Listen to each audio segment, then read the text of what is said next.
Айқанат хакатон бағдарламасында Ақтөбе қаласындағы Назарбаев зияткерлік мектебіндегі мұғалімдердің арқасында 4 күн бойы мен бір бағдарлама ойлап тапқан болатынмын. Бұл бағдарламада мен ойын және де калькулятор ойлап таптым. Балалар бұның маған кері байланыс жасап, бұның жақсы екенін маған дәлелдеп айтты.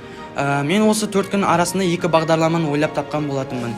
Егер ауылға барғанда мен осы бағдарламаларды әрі қарай жетілдіретін боламын. Сіздерге рахмет.